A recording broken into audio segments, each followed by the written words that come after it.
आप सभी का एक्सपीरियंस कुछ हट के होने वाला है क्योंकि आप लोग अभी अभी कॉलेज के जर्नी से जुड़ रहे होंगे। मैं आपको यकीन के साथ कह सकता हूं, अगर आप निगेटिविटी में भी पॉजिटिविटी को ढूंढ लेते हैं तो आपका कॉलेज लाइफ एकदम चिल रहने वाला है। जब मैं फर्स्ट टाइम कॉलेज ज्वाइन किया था तो सोच रहा था चलो अब मुझे फाइनली कॉलेज तो मिल ही गया है, अब कहीं से कुछ पैसे वैसे मिल जाते तो लाइफ एकदम स्मूथ हो जाता।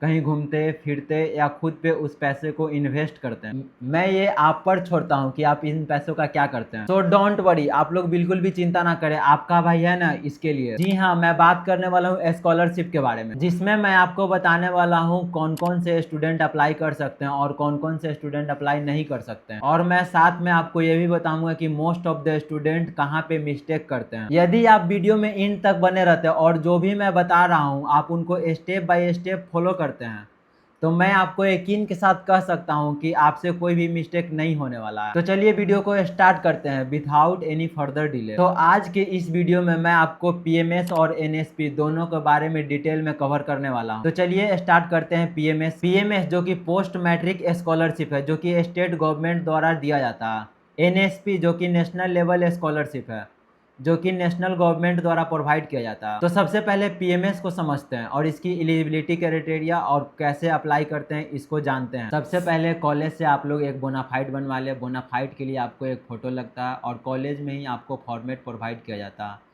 बोनाफाइड के साथ साथ आपको एक फी स्ट्रक्चर भी मिलता होगा। उसके बाद आप जब भी कॉलेज में न्यू न्यू आते हैं तो आपको यहाँ पे एडमिशन स्लिप मिलता है, हॉस्टल फी रिसिप्ट मिलता है और रजिस्ट्रेशन फीस जो भी लगता है। जब भी आप पीएमएस के लिए अप्लाई करें तो ध्यान रखें इन सब रिसिप्ट को आप ज़रूर अटैच करें और वहाँ पे अपलोड करें, जिससे कि आपको डॉक्यूमेंट में कोई भी दिक्कत नहीं होगा। सबसे इम्पोर्टेंट बात, ये 3 डॉक्यूमेंट आप लोग के पास ज़रूर होना चाहिए। रेसिडेंस सर्टिफिकेट, इनकम सर्टिफिकेट और कास्ट सर्टिफिकेट, जो कि रिसेंट के बने होने चाहिए, जिससे कि आपको कोई भी दिक्कत नहीं होता है। तो चलिए अब देखते हैं कौन से स्टूडेंट को कितना अमाउंट मिलता है। यदि कोई भी स्टूडेंट हॉस्टल में रहते हैं तो लगभग उनको 18,000 रुपीज़ मिलता है, और जो भी स्टूडेंट हॉस्टल में नहीं रहते हैं उनको लगभग 12,000 रुपीज़ मिलता है। और यहाँ पे ध्यान देने वाली बात यह है कि कैटेगरी के हिसाब से भी ये स्कॉलरशिप वेरीज करता है। यदि आप जनरल से हैं तो आपको स्कॉलरशिप नहीं मिलेगा। अगर यदि आप SC ST से हैं तो आपका रजिस्ट्रेशन चार्ज कम होने के कारण से आपको स्कॉलरशिप कम मिलता है। अभी तक मैंने जितना ही बात किया वो सब एकदम न्यू स्टूडेंट्स के लिए था, जो पीएमएस के बारे में नहीं जानते थे या फिर जिन्होंने पहले कभी पीएमएस के लिए अप्लाई नहीं किया। यदि आप नेक्स्ट टाइम पीएमएस के लिए अप्लाई कर रहे हैं तो सेम जितना भी प्रोसेस मैंने बताया फिर से उनको रिपीट करना है और देन फिर अप्लाई कर दीजिए। फिर से आपको नेक्स्ट ईयर में भी आपको पीएमएस मिल जाएगा। तो चलिए अब एनएसपी के बारे में डिटेल में समझते हैं। मैं यहाँ आपको क्लियर कर देता हूँ, जो भी स्टूडेंट अंडर ग्रेजुएट डिग्री करने के लिए सोच रहे हैं वो सब इस स्कॉलरशिप के लिए एलिजिबल है। तो चलिए अब देखते हैं बीटेक के स्टूडेंट इस स्कॉलरशिप के लिए कैसे अप्लाई कर सकते हैं। एलिजिबिलिटी क्राइटेरिया की बात करो तो जो भी स्टूडेंट ओबीसी, ईबीसी या SC ST से आते हैं उन सबको इस स्कॉलरशिप का लाभ मिलता है, या फिर जिनका भी family income less than 2.5 lakh है। सिबलिंग रूल्स की बात करें तो यदि आप 4 भाई बहन है तो किन्हीं 2 ही को इस स्कॉलरशिप का लाभ मिल सकता है। और इसके डॉक्यूमेंट रिक्वायरमेंट की बात करें तो आपके पास रेसिडेंस सर्टिफिकेट, कास्ट सर्टिफिकेट और इनकम सर्टिफिकेट जो कि रिसेंट के बने होने चाहिए। और फिर कॉलेज से आपको एक बोनाफाइड बनवा लेना, जिसके साथ साथ आपको एक फी स्ट्रक्चर भी अटैच किया हुआ मिलता है।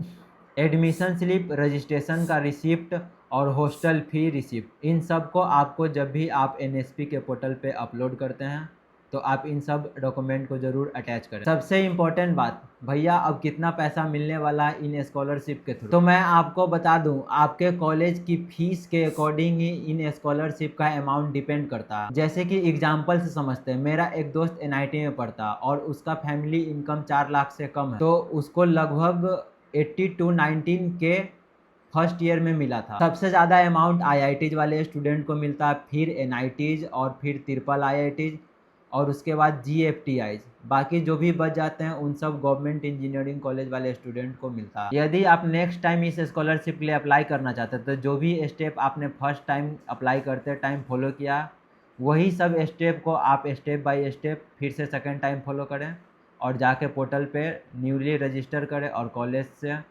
अपना न्यू बोनाफाइड बनवाएं और उन सब डॉक्यूमेंट को अपलोड करें देन आप फिर से आप इस स्कॉलरशिप के लिए एलिजिबल हो जाते हैं। सबसे पहले मैं आपको बताना चाहता हूँ, जो भी स्टूडेंट जनरल कैटेगरी से बिलोंग करते हैं उन सभी स्टूडेंट्स को एनएसपी और पीएमएस दोनों का लाभ नहीं मिलता, और जो भी स्टूडेंट ओबीसी, एससी, एसटी या इकोनॉमिकली वीकर सेक्शन में आते हैं उन सबको एनएसपी और पीएमएस का लाभ मिलता है। अगर आपका फैमिली फाइनेंशियल कंडीशन वीक है और आप स्टूडेंट लोन के थ्रू अपना पढ़ाई कंटिन्यू करना चाहते हैं तो हमें कमेंट में जरूर बताएं। नेक्स्ट वीडियो इसी टॉपिक पर होगा।